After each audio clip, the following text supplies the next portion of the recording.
His life change after getting fired from Hero Party. And please don't forget to hit the like button and subscribe to the channel. As the main characters group explores the labyrinth, they face a big earth creature golem.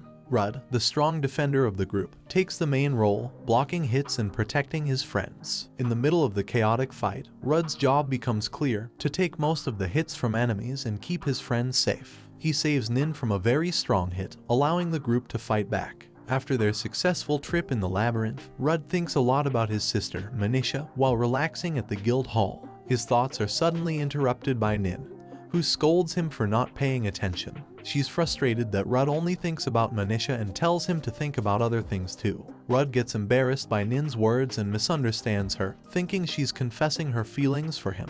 But Nin explains that she's worried about Rudd always focusing on his sister and not exploring other parts of life. Rudd tells Nin about Manisha's sickness and how he's trying to find the labyrinth's treasure, which is said to grant any wish, to help her. Despite his determination, Rudd feels sad because of his recent failures and doubts if he can succeed. Nin, recognizing Rudd's bravery in battles, tells him he's worthy. She wonders why his protective shield wore out so quickly in their last fight, hinting that there might be something else going on. Rudd is worried about why his shield keeps running out during their recent trips into the labyrinth. This puts pressure on Nin, who's the healer of the group, as she has to use more potions to make up for it. Even though Rudd says sorry, Nin quickly tells him how important he is to the team's success, highlighting his super strong shield with a value of 9,999, showing how good he is at protecting others. She tells Rudd to be proud of his special skills. Their leader, Kiglas, arrives and everyone pays attention to him because he's a famous hero. But Kiglas brings in new members, which messes up the team because they're only supposed to have 6 members. Nin is mad about this breaking of the labyrinth rules, but Kiglas kicks Rudd out of the group, calling him a bad tank because his shield keeps running out and slowing them down.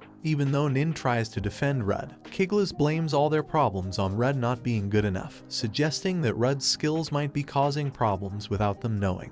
When people find out that the new members are good at dodging attacks, it makes them think that Rudd isn't doing a good job. Despite all the criticism and being kicked out, Rudd stays calm and leaves the argument. But Kiglas doesn't stop there. He takes Rudd's sword as payment for the problems Rudd caused, saying that Rudd isn't a good tank at all. Kiglas laughs and signals for the others to come with him, but Lilia and Lily tell Rudd he's good enough, recognizing his skills. Even though they encourage him, Rudd can only say sorry for not being strong and staying in the group despite Nin asking him to. Nin gets emotional saying goodbye to Rudd, holding his hand as he talks about his hometown, Avansha, where he's going to live. Rudd tells Nin to visit him in Avansha sometime, promising they'll see each other again.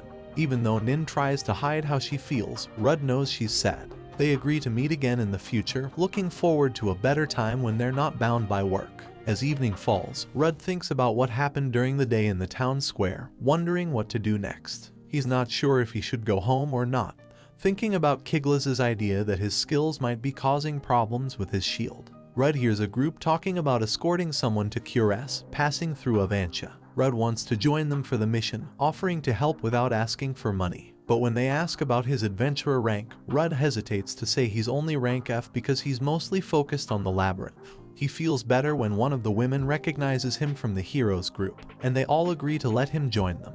Rudd introduces himself formally, but the person giving out the quest stays stubborn, refusing to pay more even though Rudd is helping more. As they start their journey, Rudd feels guilty for not saying he's only rank F, promising to guard the wagon well. During the trip, Rudd fits in well with the group, making friends. Wait a minute!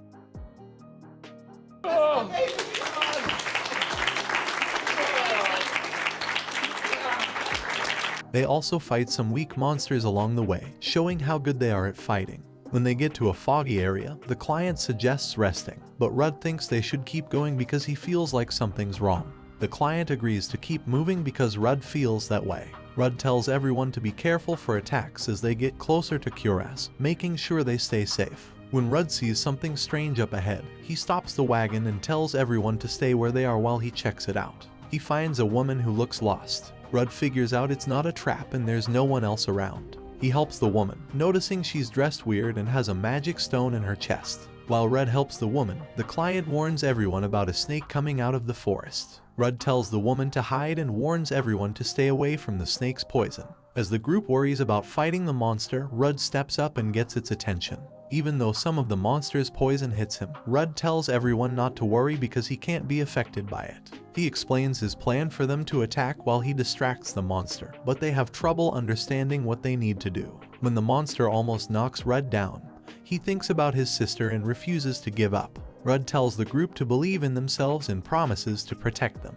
He shows how good he is by blocking the monster's attacks. Feeling encouraged by Rudd, the group attacks the monster together. But then the forest snake gets ready to attack. Rudd can't dodge it, so he blocks it instead. This gives the group a chance to fight back and beat the monster. After winning, the group thanks Rudd, but he says everyone did their part. While the others deal with the monster, Rudd helps the woman who was running from the snake. He offers her a safe place in Avansha, and the client gives Rudd a piece of clothing as a thank you for being brave. The woman is grateful and goes to change. Inside, Rudd realizes that the girl is a homunculus, usually owned by humans and rarely seen alone.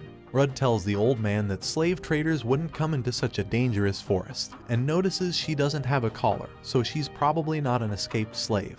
Rudd promises to take care of her. The next day, Rudd and the girl say goodbye to the group as they keep going. The leader invites Rudd to stay with them, but he says no because he's looking for a secret treasure that can grant any wish and create homunculi. Someone in the group doesn't like homunculi because they can't show emotions, so Rudd changes the subject to keep Luna from feeling bad. As they say goodbye, Rudd introduces himself and finds out the girl doesn't have a name. Touched by her innocence, Rudd names her Luna and she likes it. That night, while they're camping, Luna shows she's good at fighting monsters, surprising Rudd. He realizes she's an illegal homunculus with emotions and fighting skills, but he won't leave her behind. Thinking about his sister, Manisha. Even though Luna says sorry for causing trouble, Rudd jokes with her, saying she won't be able to defeat a forest snake if she's already so good at fighting.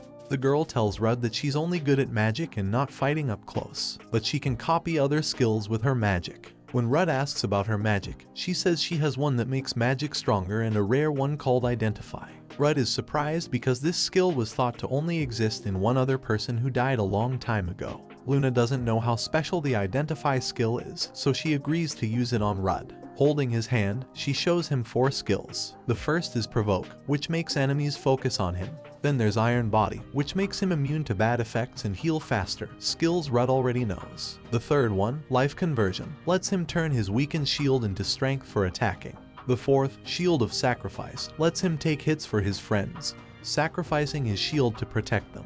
Rudd laughs when he realizes he's been taking hits for his friends without knowing it. He thanks Luna for helping him understand. The next day, they get to Avansha, and Rudd feels proud because he knows he can protect his friends with his special skill. But that's where this video ends, and if you haven't watched World's Strongest Assassin just wants a normal life, but his family eliminated, click on the video on the right. See you on the next one.